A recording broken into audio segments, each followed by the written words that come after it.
Hey, internets, this is Rev, and today on Indie Game Riot, we're talking about a game 13 years in the making. Phil Fish, possibly an asshole, is in the news again.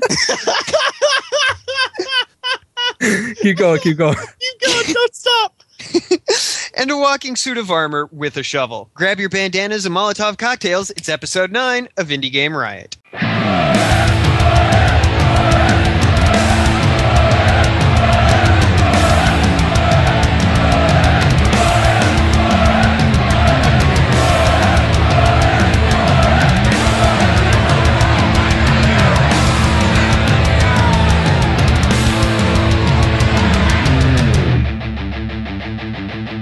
Indie Game Riot!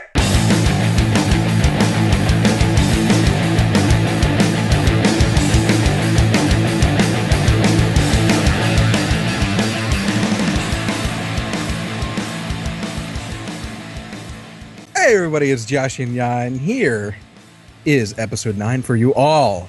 How are you all doing, Tech and Rev? Not bad. Not bad? Not bad. I'm not drinking this time. As I was telling you guys before recording, I've got a tooth issue that's kicking into overdrive, so I'm high as a kite on Vicodin tonight. You should also definitely not drink on Vicodin. Really? Oh, dude, it will, like, I'm not even like a good thing. We're talking like your body will like start hurting everywhere. I have a purified drinking water with flavor-enhancing minerals, 500 milliliters water bottle. Ooh, You know, one that's time, posh. one time I was at a really expensive wedding reception, and the only water that they had, because I mostly only drink water, the only water that they had was mineral water, and so I probably drank like a liter of mineral water, and I got so sick. like that night, I'm just like, oh god, this is so bad. I don't really get mineral water, because I mean, it's just water that they pull straight from the earth, right? So it's just as dirty. No. It's water that they pulled directly out of whatever your local water source is. And then they just added stuff to it. If that, like, go watch the Penn and Teller episode on Oh yeah, of bottled bullshit. water and stuff. Yeah. Like this was technically it's Walmart brand bottled water, and it was the great value. Yeah, the Great Value, and it was bottled by Cott Beverage in San Bernardino, California Municipal Water Supply. So basically, there's some jackass who's sitting there at his kitchen sink filling up these water bottles. I just got this image of like Walter White instead of meth. It's just water bottles at his kitchen sink. It's like doing deals in the desert. It's just like, it's the real shit. Try it. Real stuff. Blue Water, brought to you by Walmart. Other than the Vicodin buzz that I've got going on in my cheap bottled water, I've been playing a lot of indie games and getting some feedback. And one of the games I'm stoked we're going to be talking about it tonight. So, Oh yeah, Awesome. I in less eventful news, I installed a CB radio in my car. because that's practical. Yeah, no, it was actually really cool. There's a thing called drop and skip, which is basically when atmospheric conditions are right, you can pick people up from hundreds of miles away instead of the standard like 5 to 15. I don't know if you can anymore, but you like back when cell phones were still like antennas, you could sometimes pick up cell phone conversations. I don't know, but there's an app for it. Let's see. yeah, exactly. Yesterday, I was able to pick up a conversation happening over in Georgia between these two people. It was awesome. What were they saying? Well, they were. Is it NSFW or? No, it wasn't SFW. It was just like just talking, because they're like, oh, hey, we're so like, atmospheric conditions are perfect, and they were just talking, because on CB radio people just talk. I've seen that before, like people like talking over those radios, and they just like there's like a whole like underground culture. Kinda, yeah. Like it's weird, and I've seen that like Pirate radio and stuff. Yeah, pirate radios. Like there's groups of people that will just get on. I guess there's websites for it too, where we're like, I'll get on at this time, and then they just. That's weird. I don't know. I don't know. There's actually a station where I am in Maryland that runs on channel, I think 17. Guy has super clear audio, like a really great setup from what I can tell. So that's cool. Pirate radio is cool. Just an FYI, there is an Android app called CB Radio Chat. Weird. Yeah, because it's all on the same frequencies. Like, for those of you who don't know, and it might be you guys too, the Citizen band is similar to the AM band, and then it's a little different than the Family band, which is where like the little like push to talk walkie talkies are on. Mm-hmm. So you can boost a CB radio to interfere with like satellite signals and like phone signals and stuff. It's super illegal. Hi, NSA. And IGR podcast has been shut down. No, I'm just saying like that's what the possibilities are. But you need like a power amp and all that stuff. And allegedly. Yeah. Allegedly. No, but what's yeah. So out of curiosity, like, do you not like do cops give you shit about having the CB radio? Because I imagine that, you know, unless you're not California. Well, yeah, okay. So California, you're not allowed to like talk on your phone and drive at the same time. That's the same here. So they shouldn't. So how do you do that with a CB radio? It's not a handheld device. It's attached to the car. You mean a hands-free device? No, it's a handheld device. Well, part of it's handheld. I mean, there's a little microphone to it. Well, I mean, that's the thing. Because that's the part I'm asking, though. Like, if you have the speaker mic thing up next to your face so that you can talk, you've only got one hand on the steering wheel, and well, if someone's smoking and driving, they only have one hand on the steering wheel. Maybe that should also be illegal, in my opinion. But anyway, we'll argue that one later. Yeah, we'll do that one after the show. Says the smoker. Anyway. Yeah. No one asked me. No. I was getting there. There. Keep your ego. He asked. No. Actually, there hasn't been much going on. I'm just hot. It's hot as balls. Yeah. If you know if you know how hot balls are, it's as hot as them. Yeah. So approximately 96.7 degrees. Yeah, somewhere around there. That's what it feels about like. That. I'm sweating. As I said earlier, I'm glistening like Edward from Twilight. Since Rev didn't get that reference earlier, but now everyone has this image of me just like in like just glistening like in just melting into the chair like. Yeah. Other than that, I'm looking forward to like 4th of July. Oh yeah. I mean, I know. Technically, we have another episode that's going to be quote recorded on 4th of July, even though it's going to be recorded earlier because everyone has things to do. But I am looking forward to that. Do you guys get fireworks? Hell yeah! In fact, I'm actually going on a trip up to Pennsylvania to go to the fireworks shop just south of Gettysburg. Soon. Oh wait, is it legal in your state?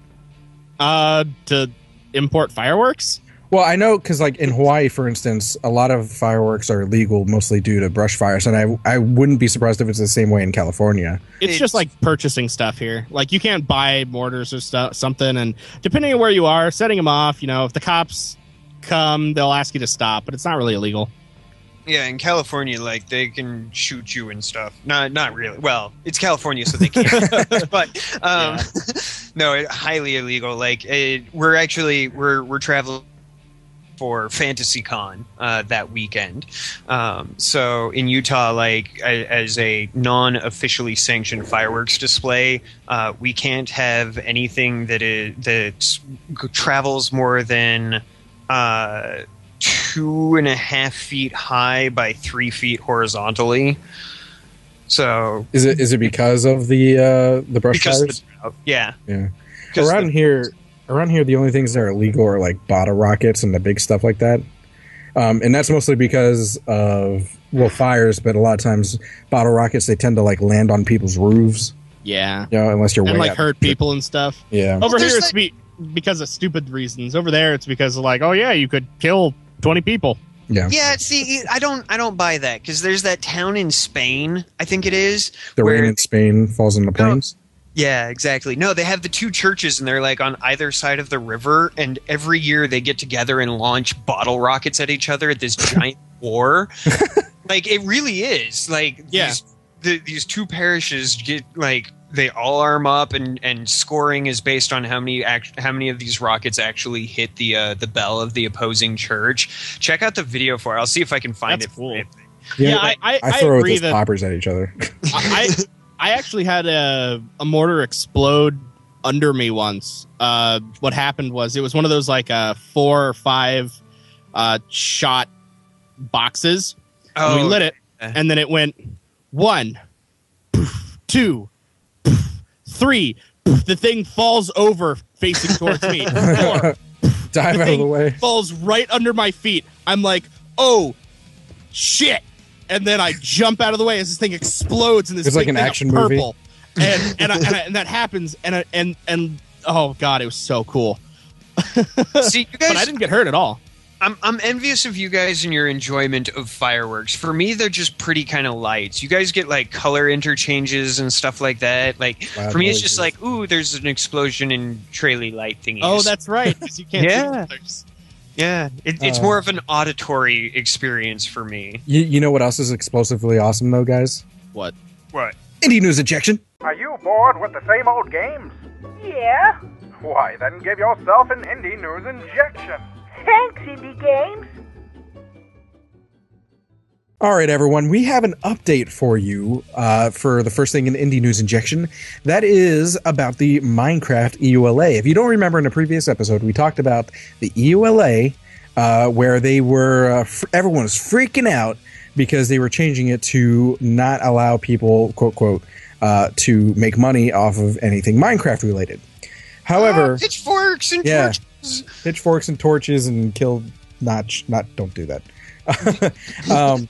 But really, what I suspect, and I think Tech and Rev also suspected, is that it was much more directed at a specific group of people, mainly being people who were taking advantage of others on their servers by giving perks to people for donations, for larger donations, or things like that. However, server management. That's right. However, they recently came out. Looks like June 12th. Actually, they posted something on their blog on Mojang.com, basically saying what you can and cannot do. So those of you who own servers or know anyone that does, you might want to let them know that they're going to be okay. They're, as long as they're not already being assholes, they'll be all right. You're allowed to charge players access to your server as long as everyone's paying the same amount. You cannot give special privilege to people who pay extra to get in or whatever, anything like that. Basically, no pay to win. Right. Also, you can't have paying and non-paying customers. Right. You can accept donations, but again, you can't give perks for donations. It's more of like a goodwill type of thing. But you can give in-game items. Yeah, in-game items, except for capes. They want to keep capes for themselves because they like to, I guess, for people who are special to them, whatever it is. But yeah, so anything but capes are okay with giving, but as long as it's not a like Tech said, play to win. It has to be cosmetic. And that's kind of, I think that's a really good move because there are a lot of options that people can do for servers with individual items that you could give to players who have donated a certain amount of money. Because a lot of servers I know, you donate, you become a VIP member, you get to fly, and you can see all this stuff, flight. Now, instead of being like, if you pay money, all of a sudden you get the ability to fly. If you pay money, you get an item that lets you fly. I mean, it's easy. You can get around it. You can't. It says you can't affect gameplay. No, you can't. Yeah. Well, but what about with these like minigame servers? You can't. Does that constitute gameplay? Because is it the? There can be no. You cannot gain any kind of advantage via. Okay. Well, yeah, exactly. But that wouldn't be like advantage, like, you're in a lobby and you can fly around and be like, hey, I donated. I guess, I don't know. I guess that in my mind that would be okay, but I think that's kind of pushing it a bit. It's working the system, but I can see how that would allow servers to still run like they've been. Personally, I think it's better just to keep a clean line of do and don't, because once you start being like, well, what about this? It's not really, you're not getting an advantage. But then people start trying to, like you said, work the system, and it gets and then just gets messy. We lose things instead of gaining things, which is Yeah. Some other things that you can do. You can also provide in-game advertising or sponsorships. So if you're on a server, you can like make a giant Minecraft floaty sign in your thing. If you have like a sponsor from, I don't know, Curse or something like that, that's fine to do to fund your server. Do you buy Dominoes? Right. Yeah. And so the two main things you can't do is like we were saying, you cannot do anything that will give anyone an advantage within the game. Has to be, they have to earn everything themselves, basically. And also, don't pretend to be Minecraft or Mojang. You have to specifically say that you are not associated with Mojang, because I think that has to do with a lot of, again, we talked about last time, a lot of angry parents contacting Mojang when Mojang's like, I don't know what the hell you're talking about. Like, we're not doing anything. We just sold the game. Game. What the hell do you want from us? You know? Yeah. Right. So that's really the gist of it. See, guys, it's not really that bad. And if it is bad for you, you were doing something wrong in the first place. Yeah. You shouldn't be taking advantage of people. You bad person. You go. No, our listeners are good, upstanding internet citizens, right? Huh? Probably. and then we get a comment on this video. You guys. Yeah, exactly. It's just like, you jerks! My Minecraft server's ruined now. Well, he sounds like Pete's. You guys ever saw a Goofy movie? Yeah. Way a long back time ago. You jerks! I can't do it. But anyway, you kind of sounded like that. Oh yeah, I know what you're talking about. It was like Pete's friend or something like that. Anyway, any last thoughts on that? That was just a quick update. I was expecting it to change or get cleared up. Obviously, I mean, it's Mojang. They aren't dumb. Loves their community, so yeah.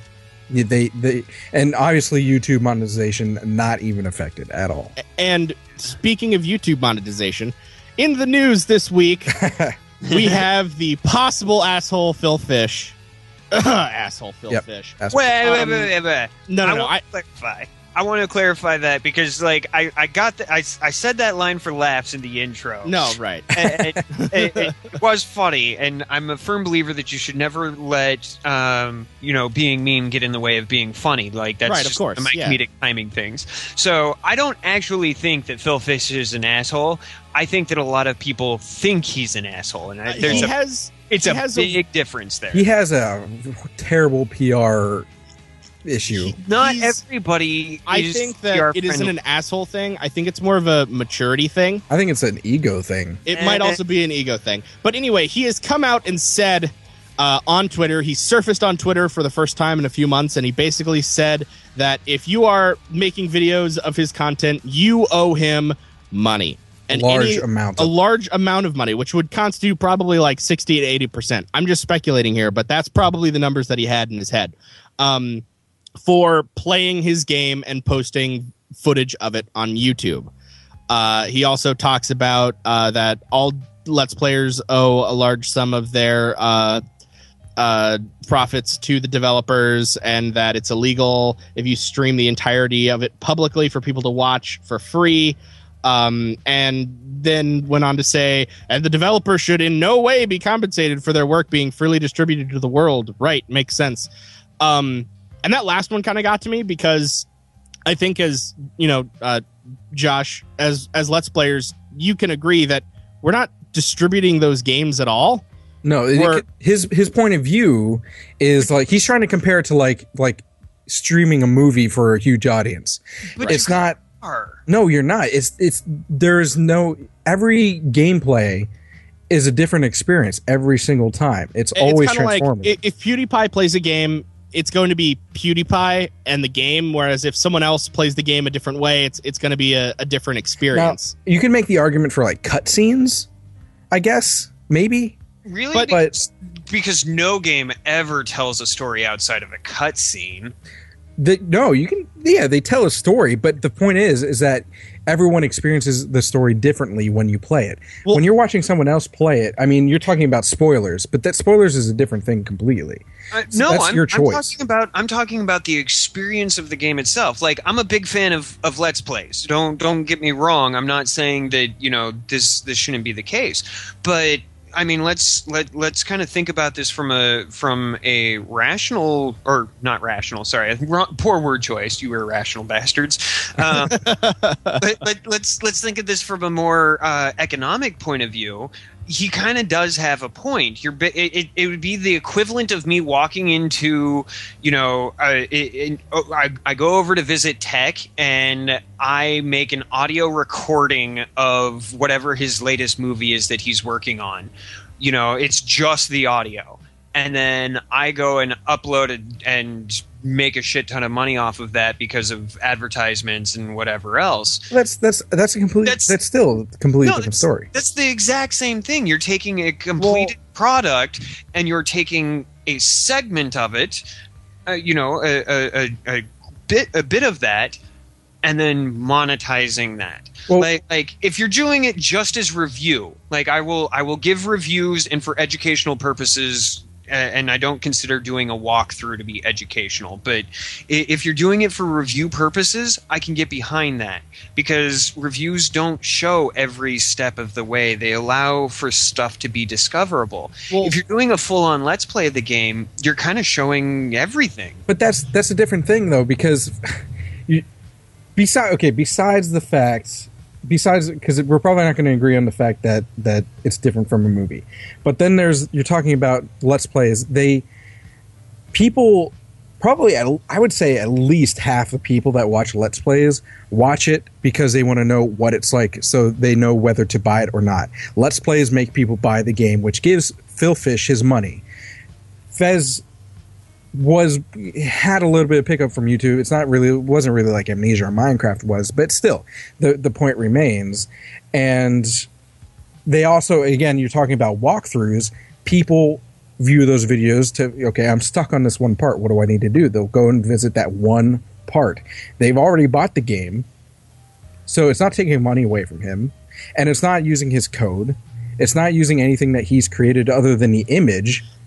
But that is, again, transformative because it's changing every single time, no matter who plays it. And the only thing you're distributing is the video part of it. There's this other game side of it because, I really like watching Let's Plays of Zelda games because I hate Zelda games. I can't play them. They just don't. They don't work. I play them and I'm using the controls and I hate it, and it's just the worst experience I can have with a well polished game, in my opinion. Not to say that the games are bad, but I mean one of the best experiences I had watching Let's Play was watching a Let's Play of Majora's Mask from beginning to end back in 2010, and it was great because I can say I've never played Majora's Mask. I don't want to.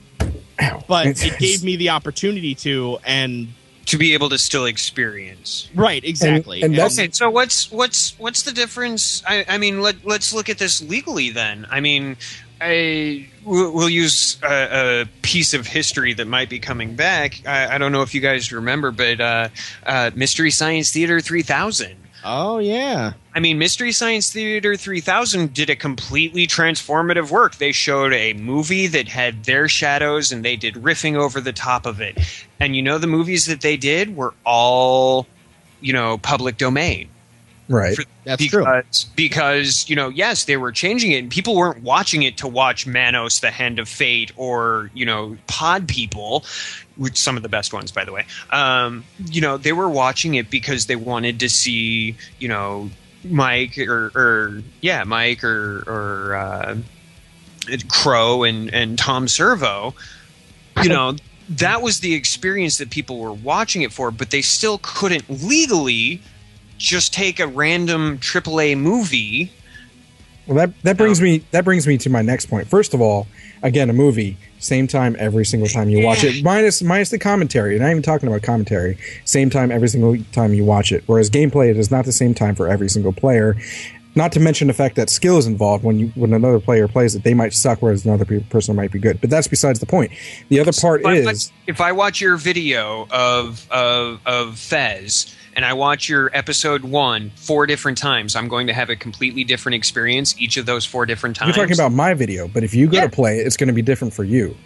But so there's no reason that you wouldn't want to buy it then, because it's a completely different experience for you. What I'm saying is that when you're talking about rights to copyright or people's property, we're talking about, like, does this affect the main thing? One of the main things they talk about in that is this affecting their ability to make income from this? Are the Let's Plays stopping people from buying the game? No, it's not, because the people who aren't going to buy the game anyway, who watch those videos, they're going to watch the videos the full way through. They're probably not going to buy the game anyway. People who watch the videos the full way through, people aren't dumb. I mean, they are dumb, but I mean, most people general, are dumb. But in general, people, they're going to watch a video and they're like, okay, this is going to spoil some stuff for me. Maybe I should wait until I play it and then I can watch it later. Or they're not going to buy it at all, so they're just going to like, okay, well, I'll just watch this person play it. Like, a lot, for instance, to give an example, Amnesia or Outlast, I've had so many people watch my videos saying, I'm never going to play this game because it's too intense for me, but I can do it vicariously through you. These people are never going to buy that game, ever. Well, also, whether my videos exist or not. Okay, so think about it also. Hold on. I have this idea. Oh, yep. On a similar idea. The people who are also making ad revenue on these videos are making ad revenue on these videos because they are posting the video and then ads are being placed around the video. Is that similar to, like, I want your honest opinion. Is that similar to a movie theater showing a video and then showing advertisements that make the local theater money before and after the movie? And in the middle and on top of... Well, the difference with that is they pay, out of everyone's ticket comes a licensing fee for that studio. So well, right, but but other studios or other theaters will buy the, I guess, licensing, I guess. But is buying the game not paying a licensing fee to play the game, because you're not distributing to play the game, yes. Go on and make profit off of the game, I don't think it is. But go ahead. Would people watch PewDiePie if he wasn't PewDiePie? Well, and that's the different thing. I don't watch. He's making money because he's him. Not people because watch for the personality, not exactly. The game. Well, I mean, and that's in some situation. For this, I should say subscribers generally watch for its personality. Okay, so let's turn this around. Let's thought experiment this. Let's say it's not Phil Fish that says, "Hey, you guys, you Let's Players out there." Let's say it's Tim Schafer. I mean, How dare you invoke the name Tim Schafer? I am mentioning the great Tim. We were talking earlier about how he's such a nice guy and all of that from personal interactions. But, if he were to come in and say, hey, look, I don't mind that you guys are making money off of this, but seriously, you should kick some of that back to the people that actually made the game. You know what I also just remembered? Huh? You know that Phil Fish has the ability to contact YouTube and be like, hey, all this content that flag it, can I take like 50% of all that stuff? Well, the thing is too, though, if he's going to start flagging it, he's going to start going to court against some people. I mean, not people like me and you, because we can't deal with that crap, but there are some people out there. I don't know who's actually played it. I've never seen a Let's Play of Fez, but just to give an example, like Angry Joe, I know his ass would take people to court if he felt like he was being. Well, Angry Joe only does reviews, though. He does Let's Plays. Oh no, he does do Let's Plays. Yeah, he does. But I'm just giving an example of someone who would do it if he had to. And to be fair, and using Minecraft as an example, and I know Minecraft is a little bit of a different thing. It's like, it's a different game every single time you play, but disregarding all that. When Minecraft first started getting big and all these videos were starting to be posted and everyone was starting to make money off of Minecraft, YouTube, and I've read this, YouTube contacted Minecraft and Mojang and were like, hey, do you want any cut of this? And Minecraft was like, no. So, I mean, there are ways to...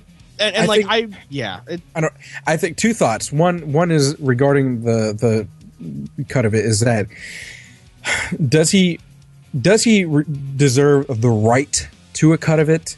I don't think so personally, and obviously we've gone over that back and forth. Yeah. But should he? I mean, like, if he wasn't such a dick about it, like he's not. Because the problem is, my second thought is like he's going about it so horribly. I mean, he goes and says something freaking stupid that makes him, whether he is or not, that makes him sound like an asshole. He goes and hides from it for months, which again, you run away from it again. They're like, well, obviously you did something. You said something stupid, and then he comes back and says something else stupid, but. If he was okay about it, I think more people would be willing to maybe take his side. You know what? Because I think we all agree here that if what you're saying is that if it was Tim Schafer that said this, it would be okay. No, it's not that it would be okay or not. I just think that people would be more willing to throw him a bone. You know what I mean? I think all three of us agree that if we made a video of an indie game, any indie game, and we really enjoyed that game, because all of us want to support an indie game, and there was an option on YouTube to check the box, kind of like Humble Bundle, and say, do you want to send a percentage of this to the dev? We'd be like, yeah, we want to support the dev. If it gave me an option, I would do it. But I'd as give an them option, 50% of it. As an option. I will say I don't think they actually have a right to it. Back in the dark ages of YouTube, when I was Let's Playing in 2010, by the way, you guys will never find those videos. They are hidden. Viewers, I can send you guys links, but if a game got a content flag, I would be like, I don't care, I'm not going to play that game anymore. You guys are not going to get any of my opinions. I'm going to basically say, yeah, no, the company went about it all wrong and I don't want to deal with them anymore, so you guys aren't going to see this. And I mean, there just has to be a little bit of respect, I think. Yeah, and this is the passive aggressiveness of the situation is also kind of annoying because okay, so basically what we're getting back to is ultimately it's not the fact that he believes that it's a system that should be utilized and the developers should be compensated in some way for all of the money that's being made off the backs of their games, but the fact that we seem to be butting up against is the fact that it's Phil Fish and he doesn't have a PR company to filter for him. But one issue also is the amount of time that it actually takes to produce a quality Let's Play, and the amount of time and the amount of effort and the amount of practice that it takes. Yeah, tell me about Good and his enormous effort to do a quality Let's Play. I mean, when I say quality Let's Play, I mean someone who's, let's say, been Let's Playing for a long time, has a decent audience, has a way of going about things, and produces his Let's Plays and his videos in a way that doesn't necessarily take away or add to the game, but takes time, and then all of a sudden you're saying that any amount of the time that he has spent producing that video, albeit with commentary or practicing for a part in the game, or spending time on effects or graphics or anything like that, all of a sudden all that time is going back to the developer. Okay, I'm not saying all of it. I'm saying some of it. I mean, what would be fair? What do you think would be fair? But then why is YouTube? Why is the money that Google and YouTube are making off of ads okay, but the people who are playing the game isn't?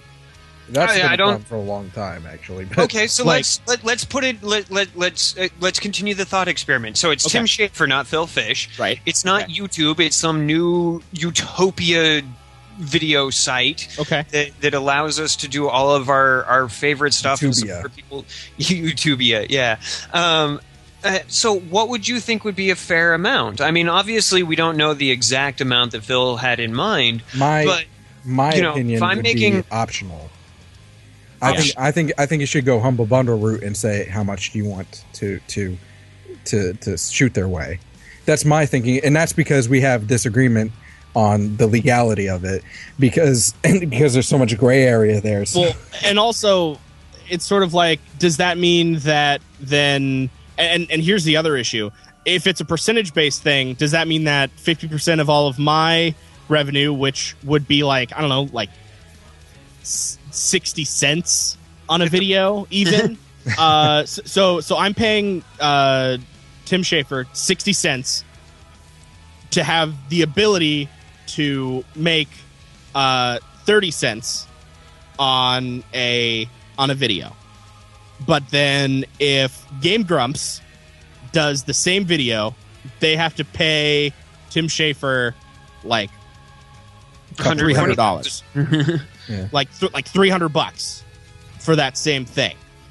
But they're making, and these are just speculative numbers, obviously. Right. You know, the numbers aren't real, but let's say, you know, they made they out of their cut from Polaris, they make $600 on a video. 50% of that then goes to Tim Schafer. Is that who we're talking about? Yeah.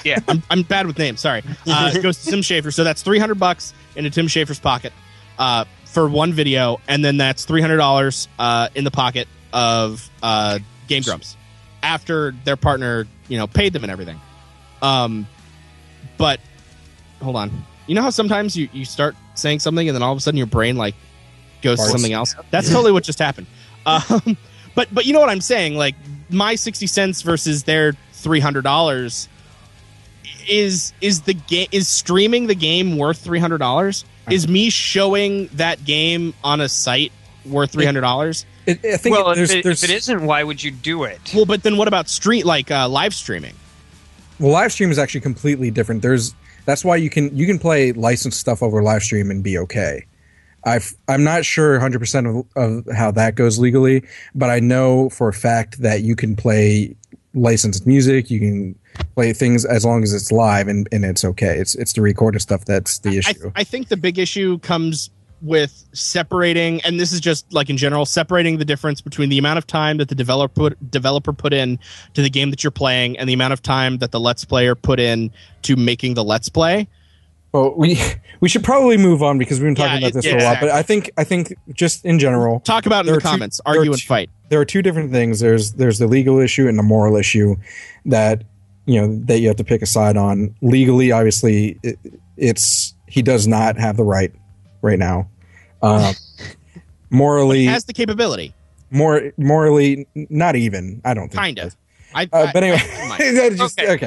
Tell us what you think in the comments, and do me a favor, like, and this is something like I come across as a Phil Fish fanboy, and I know that some people may look down on that, but the man made a beautiful game, a brilliant game. I bought 6 copies of it to spread amongst my friends, and not being biased, I think the game's a little overrated. Well, that's not because I think he's an asshole. It's just because I played the game and I'm like, well, it's a good game, but it's not the best game. No, it's not the best game in the universe ever, but it was a good game and it was worthwhile. It was definitely worth the amount of money that I put forward onto it.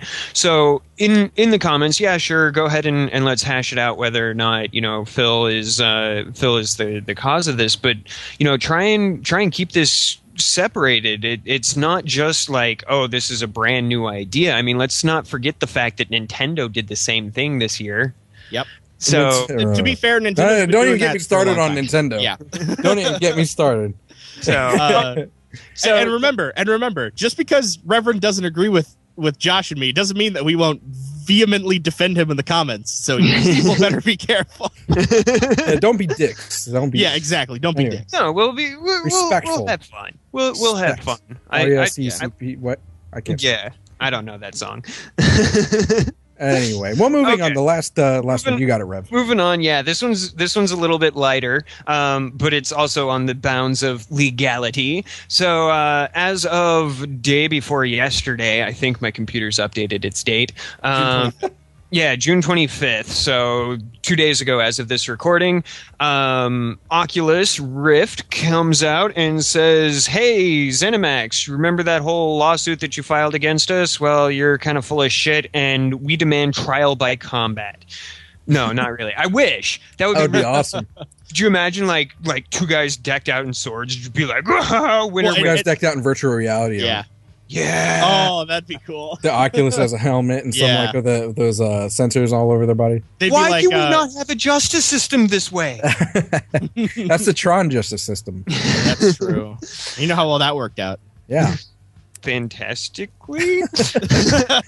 People exploding into pixels. Yeah, basically. Basically they refuted everything that Zenimax claims and said, look, you guys, we've been doing this for years now, and you had all of this opportunity to bring forward your complaints at any given time. But, oh yeah, and who called that last time? We were talking about this. I think that was me. They didn't do it until after Facebook acquired Oculus. Yep. Yeah. So that pretty much, in my opinion, based on what we knew from the previous information. Uh-oh. We lost Rep. Wait, he's back. Oh, there you are. No, he's gone. He's gone again. Oh no. Well, anyway, go ahead. You can do the rest of it if you want, Tech. Okay, so as Rev was saying, it doesn't have anything to do with the fact that Oculus actually did steal any Zenimax code. It has everything to do with the fact that Zenimax wants a cut on Oculus because Oculus stole one of their best and brightest developers. They're just butthurt. That's all it is. And to be like we were talking about this before, I think Oculus is doing this right. They're not like, oh, we'll settle this out of court. They're like, no, this is important. Zenimax is oddly being a little bit immature about it. The way they were presenting their case is just like they stole my toy and I want it back. That's really like what it was. My $2 billion toy. I don't know. Yeah, and I'm glad that Oculus is looking to take this to as public of a court as possible, because this is a big deal. Even in general, like software companies saying that other software companies are like stealing ideas, and we saw it with like all the music stuff back in the early 2000s and the 90s and 80s and stuff of musicians like stealing ideas and Vanilla Ice. Yeah, with like Vanilla Ice, and there's also like, but that's a different thing. Exactly. They're trying to say that they owned the code in the first place, and that what's his face? I can't find his name. I don't remember his name. The guy who did yeah, the guy from Oculus. Basically, they're trying to say that he stole Oculus in the code and took his John Carmack. Thank you. He's back with a vengeance. That he stole their trade secrets, even though they're not a console or accessory type of company within the industry. I was going to say, you want to pick it up now? You're back. Yeah, I don't know what you guys kind of covered while I was having my internet issues, and when I find out who kicked my router, I'm going to kick them. That sounds like problems I was having earlier. No, like they are two different things, and as I was saying, none of this came about until all of a sudden Oculus is worth $2 billion in cash and stock. So, in my mind, at least, and given the fact that Zenimax had access to everything that Oculus Rift was doing starting in 2012. Yeah. Then it's been a year and a half. Like what were they doing? That's what they're saying. That's what Oculus is saying. And by the way, the claim is actually filed against Palmer Luckey, which is who's the founder of the company. Yeah. John Carmack is the one that created the code and did the work while at Zenimax. Yeah. But now I forget what I was saying. Crap. Yeah, see, I had that exact same problem earlier. Like, I think it's the heat. It's that, and like all the fact that it's just like, oh, legal stuff, brain hurts. See, and I love the legal stuff. Well, it takes a very specific person to be a lawyer. We're called psychopaths. There's sociopaths. Yeah, I was going to say liars. Yep. Yeah, I have. As everyone says, like, I'm a great negotiator. I'd make a great lawyer, except I have too much of a conscience. Yeah, you have too much of a conscience. Conscience. You're too conscious enough. Yeah.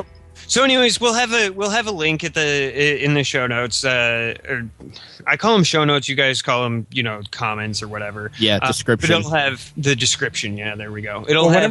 Whenever we get our website up, what I'm planning on doing is maybe copy and pasting a cleaner version of the show notes into our website description of each episode. So that'll be good. That'll be good. Yeah. So anyway, but that is I think that's it for Indie News Injection. We've been talking a lot about the Philfish and the rest of the stuff. So passionate about this though. That's the good part. Yeah, exactly. So before an actual riot starts up, let's just get on to starting the riot. I got my Molotovs.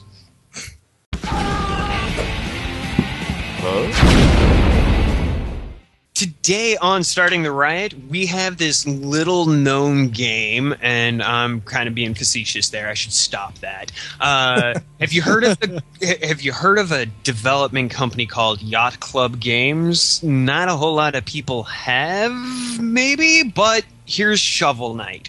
Now, Shovel Knight is amazing. Like So I emailed them and asked them if we could get some press keys, some review codes for it, so that we could feature them on a segment like Starting the Riot, and I haven't heard back from them. So having so many friends that were tweeting about, Shovel Knight, you got to check it out, blah, blah, blah, I kind of went and stole the credit card out of my wife's purse and I bought a copy on Steam. She hears you right now. She's like, "What?" in the background. If I suddenly cut out again, you don't have my ad. You just hear the cartoonish thumps and like the hitting sounds of like. Oh, that's my neck. That was good. Water bottles. So, so Shovel Knight, really fun. It is done intentionally in the 8-bit NES style. It's currently out for Wii U, the 3DS, and Windows PC, and hopefully they're working on they are working on Mac and Linux. Yeah. But think of a popular game. Okay, think of a cross between like Simon's Quest and Castlevania. Castlevania and not Metroid. You mentioned it earlier. Mega Man. Yeah. Like this literally is like you're this dude running around in I'm being told it's blue armor, and you're a knight. And it is blue armor. Okay. Your weapon is a shovel, and with the shovel you can dig things and you can hit things and you can jump on things like from the old NES DuckTales game. Oh God! Yeah. So like, it's everything that the old NES adventure platformer type games had, all combined into one. And they did their best to stick into the technical limitations of the NES, except for where doing so would make it a worse game. So, like, the resolution is higher. They have, a higher amount of sprites that they can have on any given plane. To be fair, that was one of the biggest problems with the NES is sprite fall off and whatnot. But Yeah. No, it really was. And they tried to stay as close to it as possible, but then they went, you know what? This makes it a worse game. Do you remember in like a previous episode we were talking about Sony's like indie showcase, where they were talking about games that brought old style to new technology this is a perfect example of that, where they take this old SNES style or NES style. It's actually close to SNES, I guess. Yeah. This old style and adding in the modern technology that just makes it so much better. Like you said, with the more pixels and there's extra animations and just a lot longer of a game because it can hold more memory. Yeah. And also I gotta say too, that soundtrack, awesome. No, and I think they sell it. I think they sell it separately too, don't they? Sure. You can get the soundtrack separately. I don't know if they have it right now, but I know they were talking about that. I know that they built into the game. You can go in, and as you play the game, you collect these sheets of music, like sheet music files. It's one of the random hidden collectibles in the game. There's like 48 of them. Guess how many tracks there are? Oh, there's 48. And you can go into this town, like the first town you're there, and you turn in these to a bard, and he pays you gold for it, which you can then use to purchase upgrades and whatnot. But you can then ask him to randomly play them. And like I've spent more time. Okay, that's not true. I've spent a lot of time just listening to each individual track, going in and talking to the bard and being like, "Hey, I want you to play this song," and he does, and it's like the boss theme for the Plague Knight, and you're like, "That's cool." It's really kind of cool. The whole thing. Like I said, I've only got 4 hours into it, and I am nowhere near complete. Like I've beaten 3 or 4 of the bosses, and there is so much to do. Good. One of the things too, one of the big features of the game is just the characters and the storyline. Like apparently, a lot of people are getting really attached to the characters that are in the game. I haven't played it yet, unfortunately. I really want to, but is that true? Like, have you found any characters? I mean, maybe obviously the Shovel Knight, hopefully. But well, the Shovel Knight to me doesn't really mean anything to me. Like he's kind of just the avatar at the moment, right? And I'm not quite getting a good story behind that. What I am doing, however, is I am identifying a lot with the like some of the random mobs that you're encountering in the game. Like there's these little weasel things that have a helicopter blade above them, and you hear that and you're like, what the hell is that? Like on acid? Yeah, no, like they're rats that have a helicopter, and it's not their fault that they're in your way, and yet you take damage if you run into them. There's exploding. Like, I'm getting caught up into the side story. Like, some jerk is going around breeding these animals. And then, like, the one that I just encountered today, all of it was today, but the one that I just encountered before we came in to start recording was the... there's a new enemy. There's a fire guy. Like, he's all on fire, and that's cool and all. You can't bounce on him like you do normal enemies because, oh yeah, he's on fire. You take damage, then you fall through him, so you can't do that. But if you hit a thing of ooze onto him, suddenly he's one of those really cute little jelly bean enemies from the very first level. Oh, he's so adorable. I just want to hug him and squeeze him. And then he kills you, right? So, yeah.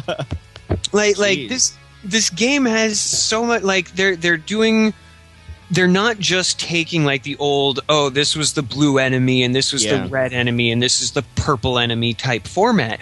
Like they're taking actual, like they're evolving those enemies, and then you can see their transaction right then and there. You know what this game feels a lot like? It feels a lot like a mixture between La Mulana and this other game that was old, where you're a kid and you get sucked into this like other world to save it from this darkness, and it's like kind of candy-ish, and then it gets really dark. It's hard to explain.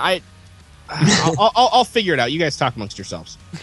Well, I don't know. I have no idea where you're going. It feels like it just feels like talking about other games that it feels like and looks like La Mulana, which is an old school puzzle platformer, and then like the older sort of action fighting side scrollers that you don't shoot in. It just feels really good. I could see that. Good. The amount of equipment that I'm sorry, Monster Party. It feels like Monster Party. I could see that. So like the equipment that they have in here, all of it has some purpose, and there is, I guess technically there is a best route to complete the game. Because you're given, you do your very first level and then you go into town and cool, that's all fun and good. And then you can't proceed until you take out these 2 bad knights. And something that you pick up on one of them will help you in the other, but the reverse isn't necessarily true. And so there is kind of an optimized way, I guess you could do it, but I haven't found that it's like, oh no, you have to do it this way, otherwise you're screwed. And I was clicking about on their website, literally the word "about" on their website, and found out that they're not too far from me. They're in Valencia, California, and Pay them a visit. I might show up. Be like, hey, let me Bring like an audio recorder or something with you. Some keys. Show up and be like, "Hey, where you at?" So yeah, they're within an hour's drive of me, give or take. So Sweet. You are kind of in the epicenter of studios over that way. You're within driving distance of a bunch, I think.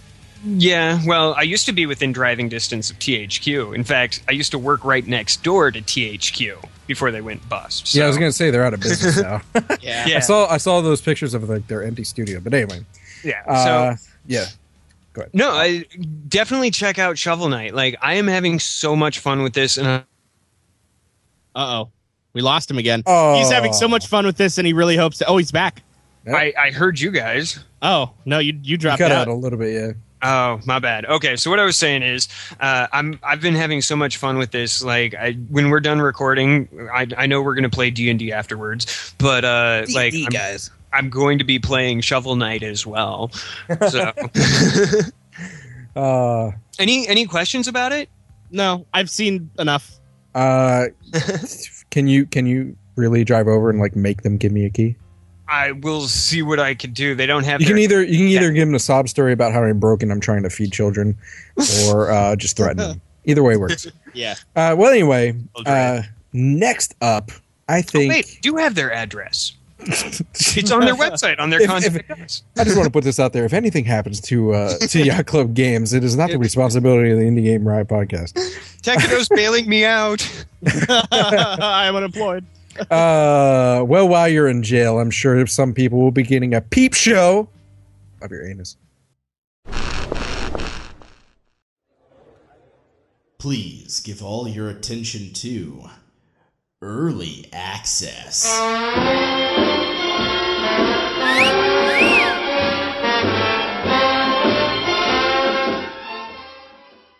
All right, and for Peep Show this episode, we have a very, very special game. So special. Called Rimworld.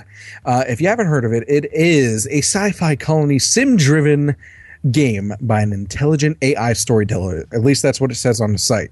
Rimworld follows 3 survivors from a crashed space liner, and they build a colony on a frontier world at the rim of the galaxy.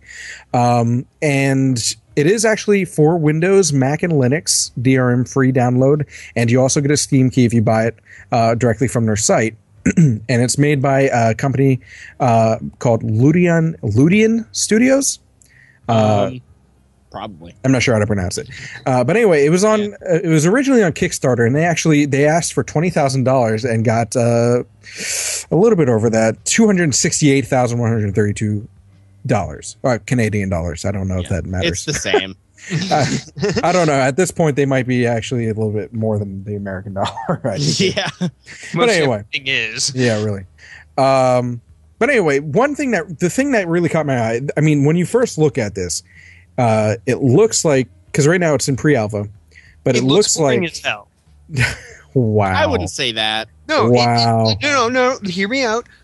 It looks drab. It looks. Well, you're talking. It looks moody. Is what you mean. No, I'm not even saying moody. I'm just saying it doesn't pop until you start looking deeper. Like, if you just give it a glance over, you're like, oh wow, this is. Well, two things. Go ahead. Two things is, one, it looks like Prison Architect when you first look at it, and if you know Prison Architect, which is another pre-alpha game, or it's not pre-alpha, I think it's in alpha. There's being an early build. It's a lot of times they generally look kind of barren, because they don't have everything put into the game yet. It's a playable function. Oh. But I also think the fact that it's on, I think it's supposed to be a little bit moody too, from what I was talking about, because it's on this planet and you're trying to survive out in the far reaches of space. But it's not, other than the look of it, it's not taking after Prison Architect. I don't even know if that was on purpose. What they're saying is actually more like Dwarf Fortress and The Sims. Yeah. Mm-hmm. As soon as I saw them start cutting into mountains in the trailer, I was just like, oh, this is No Moria. Oh, crap, I really shouldn't play this game. I'll spend way too much time playing this game. I'll probably be really connected, like really addicted to it as well if I get it. But basically, the thing that really caught my eye and was like, well, this is going to be special as long as they stay on top of it, is the thing they call the AI storyteller. And basically, they have a system built into the game where the game will choose moments based on your current circumstances for events to happen and how you're going to respond to that and everything like that. Even set to different kind of difficulty levels. For instance, they have 3 difficulty levels right now. Cassandra Classic, which is like a rising curve. It's like a rising difficulty curve that's more like as your skill grows, so does the difficulty, where, towards the end of that curve, you might be the example they give is as early on the most dangerous thing that the AI will do is send a psychotic squirrel after you, which I guess is the thing. But then later on, she might send, they're calling it a she, Cassandra Classic. Later on, she might send bands of scavengers, and eventually in the late game, it'll be combined with armed attacks from mercenaries, lightning storms, and crop blights. All those sorts of things. Invasions and right. And so they have that. That's like that's like the normal setting, I guess. There's Phoebe friendly, which is like people that really don't want, they want to focus more on just the actual sim aspect of it, where, the city builder, where they just want to grow their city and do the best they can and be relaxed. And then they call Randy Random, who's just chaotic neutral, or whatever you would call it. Speaking of D&D terms, where he'll just do whatever the hell he feel like it. And so you could either get a good one or a bad one, and just, you could get 10 different groups of mercenaries. They said it was a pirate attack, an electrical fire, traders selling you advanced weapons for a low price. All these things happening at once early on in the game or late on. That's awesome. Yeah, whatever you want. That would make really great Let's Plays. Yeah, this game, that's why this game, talk about transformative, actually. This game is... there's so much open-endedness to it, and there's so much potential. And I'm actually really excited to see mods. I hope they open it up to modders on the Steam Workshop. So cool. Because Prison Architect did that, and I think once that, as that grows too, it'll be the same way. But these kinds of games have so much potential for modding. And a lot of texture pack options and stuff, hopefully, in the future as well. Because it's a relatively simple game. I think it'd be really cool to set this in like a 1776 setting. I think that'd be kind of cool.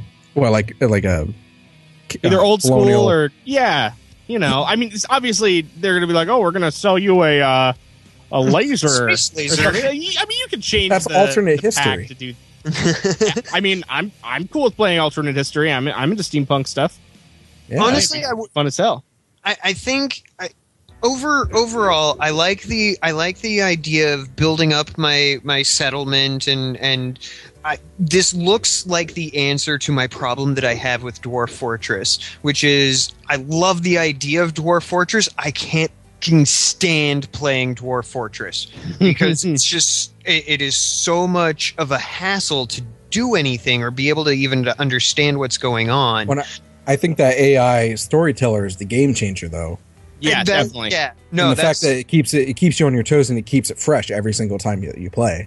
Every time, and they were talking about how they're not that those aren't just the only ones. They're talking about others as well. Like they're going to add more to it. Seasonal or moody. Like, could you imagine having like from like Red Dwarf having Holly the AI as your storyteller?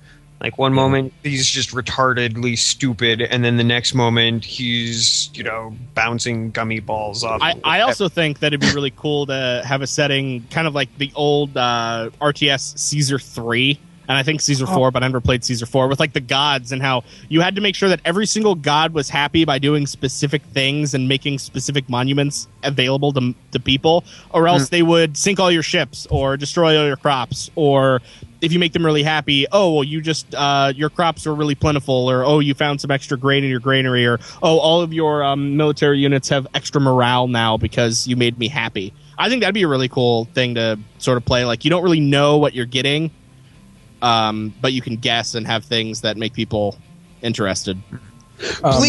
Bleak. That was the word that I was looking for. There we go. I'm glad you found it. Well, before we move on, just some information on how you can get it. Again, you can go to their website, rimworldgame.com. They have four different ways that you can buy the game, each in different increments, as far as the amount that you pay. You'll get different things. Tiers, thank you. You can just get the game, where you get the Steam key when the game is released on Steam, and a prototype pack of the early game designs, etc., etc. For $30 on their website. You can get your name in the game for an extra $10. For $100, you can get all that stuff, and you get to write a unique character background, including backstories and skills, and you can technically just write yourself into that in any kind of storyline that you want, because they're trying to make this, it's an open-ended, like, city builder type sim kind of game, but it's also got a bit of story. It's a storyteller. There's a story to it. Storyteller. So cool. Yeah. And then again, for $200, you get all that sort of stuff, but your character will be a pirate who commands a group of raiders. And that is awesome. And you can write, it says you can write a more intense, stronger character, and they'll play a key role in, quote, negotiations. Your character will be the pirate representative. Yar. That sounds like fun. If you got the money, definitely do it. Yeah, Support seriously. Rimworld, because this looks awesome. So it's not just a city builder. It's not just a survival. It also has, like, I'm reading further down onto its features list. Like, it has it's an RTS, that has a built-in cover system that, leaning around corners for better coverage, and hit chances based on distance, your skill, weapon lighting, angle, and cover. Like, if you're into crunchy systems, this is definitely, sorry, that's an old RPG term, but yeah, if you're into a very crunchy type system, like, this has, it seems like it's going to have something for everybody. It's going to be awesome. Period. I'm excited for it. I despite my earlier commentary that sounded bleak, I kind of like it. Well, I think that's all we have to say about Rimworld Game. Go support it. Go check it out. I think it's time to move on to free fun. All right, everyone. On this week's free fun, we have Tobias and the Dark Sceptres. This is the game that time forgot. This game was made by a single guy over the course of 13 misspent years, as he puts it. And now you can download it for free on his website, tobiasgame.co.uk. And you can also check out the video that he's made about it called The Game That Time Forgot. And this is I guess I'm just going to use the description that he wrote for it. A Zelda ripoff that is nothing like Zelda. A labor of love, a game that time forgot. You play as Tobias, who is called by the king to check the catacombs under the castle because there's evil brewing, and you are literally fighting against the manifestation of evil in the world. Like, everything evil, you are out to kill and stop.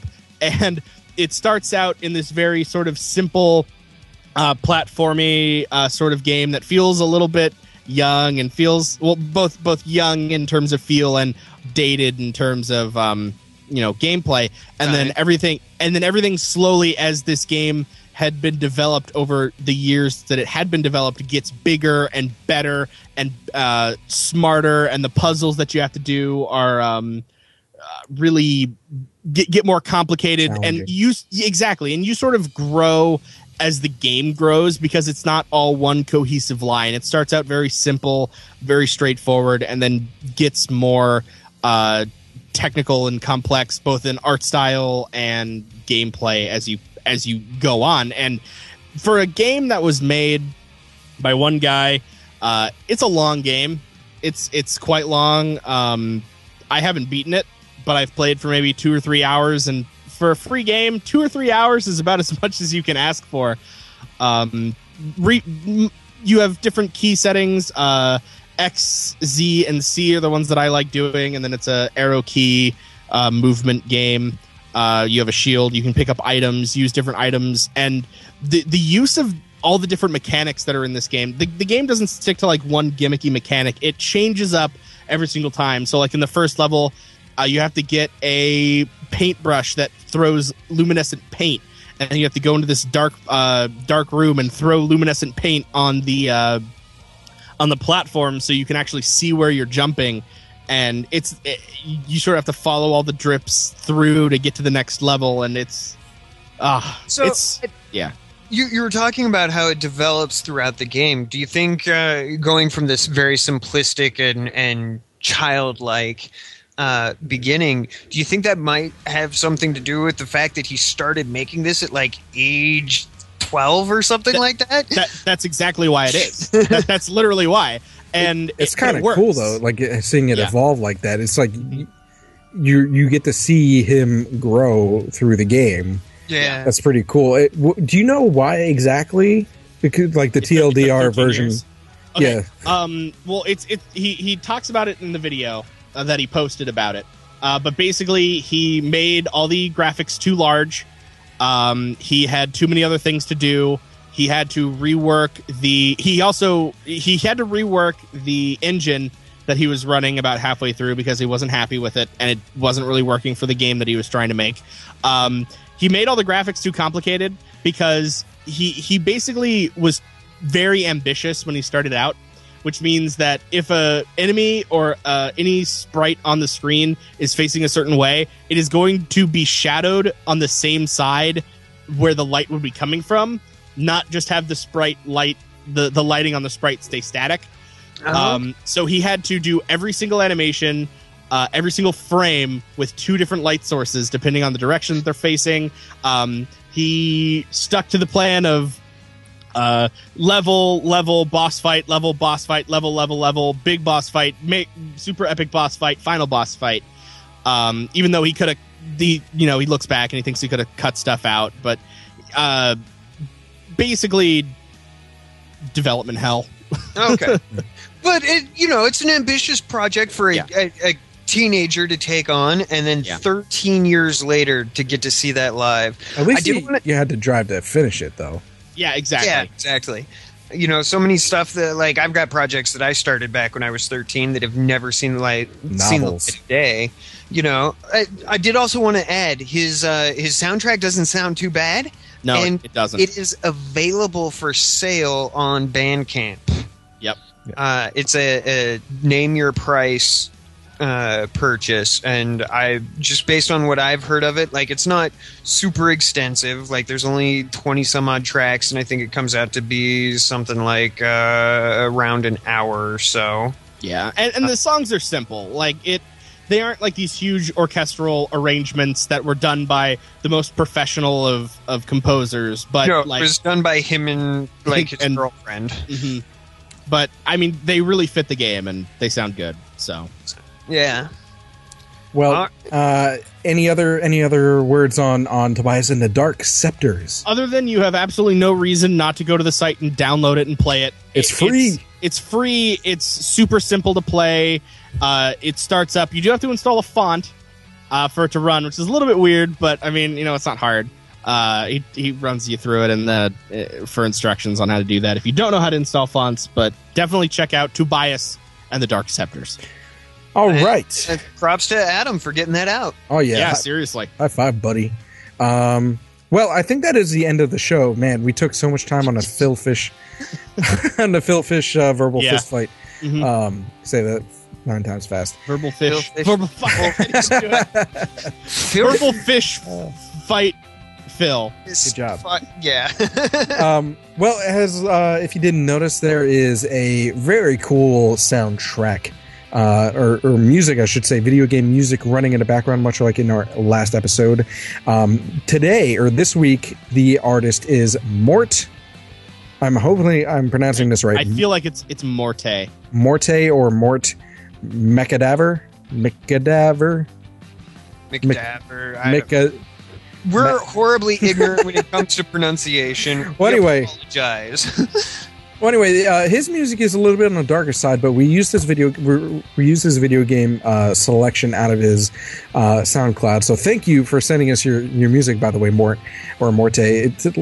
Tell us how to pronounce your name. I think it's Morte McCadaver. Mikadaver? Well, think about it. Cadaver, Morte, death. Mikadouble? Yeah. Well, I got the cadaver part. Yeah, Morte. Well, because I listen to a band called Bella Morte, not a sponsor. They're actually they're not indie, but they're cool. And yeah, it's Latin or something. I don't know. Yeah. Well, anyway, yeah, we're using his music, and if you have, first of all, go check it out and support him, and say, hey, good props on the music. If the link will obviously be in the description of the video and everything, and on our subreddit.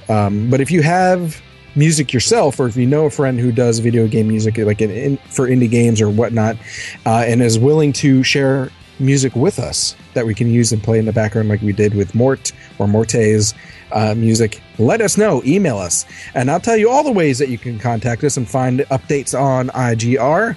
But First that'll of all, happen next week. No, I'm just kidding. Just remember To to be enable the continued. evolution. yeah, there you go. Good job. We didn't throw it in. Stole it right out of Rev's I mouth. did.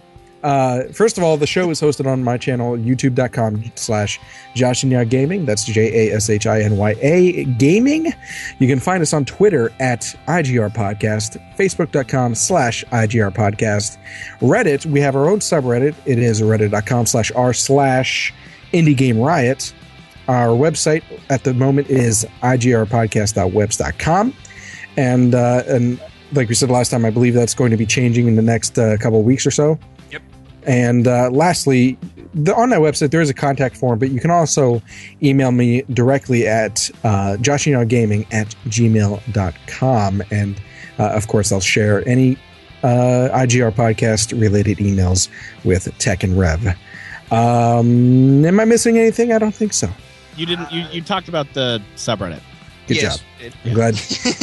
I'm glad you always remind me after I talk about the Yep. subreddit to talk about the subreddit. Well, anyway, before Tech loses his short-term memory once again, Yep. why don't we say again? why don't we say our goodbyes? We're talking about Phil Fish this episode, right, guys? Yes, all over Let's again. do that. Let's talk about Phil Fish Yeah. for a moment here. What an outstanding guy. We'll continue to fight after this is exactly. over. All right, have a good one, guys. See you guys. Toodles.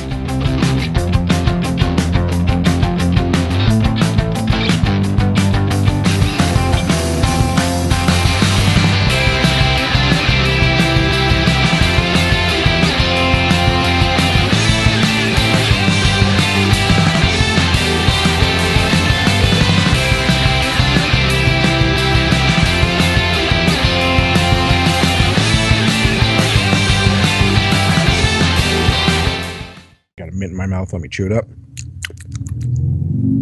And Damn. perfect timing for the dick on a motorcycle. Do you like how loud my car is? I'm sorry about your penis size.